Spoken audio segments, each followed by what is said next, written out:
السلام علیکم ورحمۃ اللہ وبرکاتہ۔ میں ہوں آپ کا میزبان حکیم سید محمد عبدالرحمن، اور ایک دفعہ پھر ہم آپ کو اپنی نئی ویڈیو میں خوش آمدید کہتے ہیں۔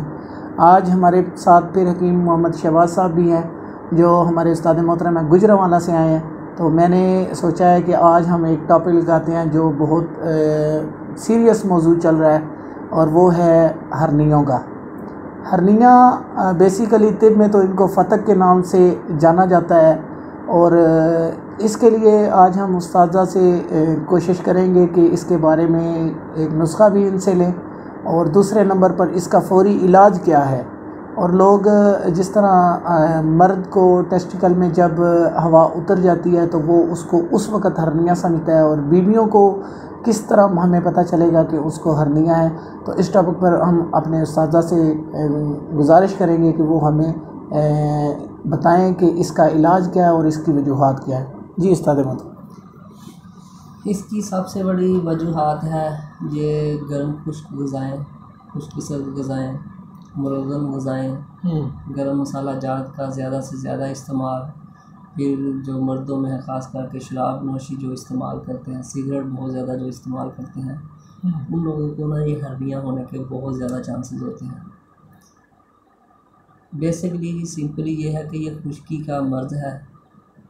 اگر تو ابتدائی صورت میں آپ کو معلوم ہو جائے کہ ہرنیہ ہو چکا ہے تو اس کا بغیر آپریشن کے علاج ہو جاتا ہے۔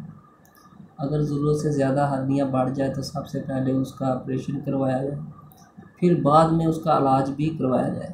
آپریشن اس کا علاج مکمل نہیں ہے، حتمی علاج نہیں ہے، وہ تو وقتی طور پہ وہاں کے جو ہے نا اعضاء کو جو بار ہوتا ہے اس کو کاٹ کے پھر وہاں پہ سٹچ کر کے آگے جالی لگا دیتے ہیں تاکہ یہاں سے دوبارہ ہرنیہ نہ ہو۔ لیکن پھر وہ کہیں دوسری جگہ پہ جو مادہ ہے وہ پھر وہ بار پکڑ کے پھر دوبارہ ہرنیہ کی صورت اختیار کر لیتا ہے۔ تو اس کا بہتر حال یہی ہے کہ اگر آپ کی ضرورت سے زیادہ بڑی ہو گئی ہے ہرنیہ، اس کا آپریشن کروائیں اور بعد میں اس کا مکمل ٹریٹمنٹ علاج کروائیں۔ تو ایسے مریضوں کو نا اکثر قبض شدید رہتی ہے۔ اس کا بہترین علاج بھی یہی ہے کہ ایسے مریض کو کبھی قبض نہ ہونے دیں، کسی صورت میں قبض نہ ہو۔ تو اس کے لیے ہماری نظریہ کی بہترین دوائی ہے مسل چار، ٹھیک ہے، جس میں اجوائن ہے 40 گرام، تیز پات ہے 40 گرام، رائی ہے 40 گرام، اور گندک آملہ صاحب جو ہے وہ 120 گرام ہے۔ اور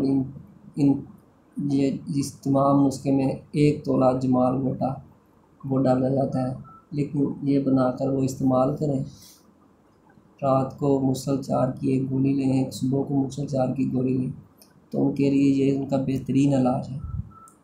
لیکن یہ چونکہ جمال گوٹا ہر کسی کے بس کی بات نہیں ہے، اس کو تیار کرنا بنانا، بہتر یہ ہے کہ جو نہ بنا سکتے ہوں وہ آپ سے رابطہ کر لیں تاکہ وہ بنا کر اپنے استفادہ حاصل کر سکیں۔ عام انسان کی پہنچ سے یہ دور بات ہے۔ جی، جیسے کہ ویورز آپ کو ہمارے اساتذہ اکرام نے بتایا کہ جمال گھوٹا جو ہے یہ واقعی بہت کسی حکیم کی کسٹڈی میں آپ کو بنانا چاہیے۔ اور دوسرے نمبر پر جس طرح یہ بتا رہے ہیں کہ یہ دوبارہ ہرنیہ ہو جاتی ہیں، تو الحمدللہ میں نے بہت سے ایسے پیشنٹ دیکھے ہیں جن کو یہ دوبارہ ہرنیوں کا مسئلہ بنا ہے۔ تو اس کا علاج جو ہے واقعہ ہی اگر بہت زیادہ مسئلہ بنا ہوا ہے تو اس کا وقتی طور پہ حل اس کا آپریشن ہی ہے، اور اگر کسی کو معمولی یا مطلب ابھی مرض جو ہے وہ سٹارٹ ہو رہا ہو تو وہ اپنا علاج اس طریقے سے اس نسخے کے تحت جو ہے وہ کروا سکتے ہیں۔ میں کوشش کروں گا کہ میں آپ کو اس میں نسخہ جو ہے وہ لازمی بتا دوں۔ تو نسخہ جو ہے وہ آپ نے نوٹ بھی کر لینا ہے، جیسے کہ اساتذہ نے نسخہ بتایا بھی ہے، جس میں انہوں نے یہ ساری چیزیں بتائی بھی ہیں۔ تو یہ آپ نے نسخہ جو ہے یہ آپ نے صبح دوپہر شام 3 ٹائم استعمال کرنا ہے۔ اور مزید کسی ٹاپک پر آپ کو ویڈیو کوئی چاہیے ہو تو ہمیں کمنٹ سیکشن میں لازمی بتائیے گا۔ تب تک کے لیے ہمیں اجازت دیں، آپ کا میزبان حکیم سید محمد عبدالرحمن۔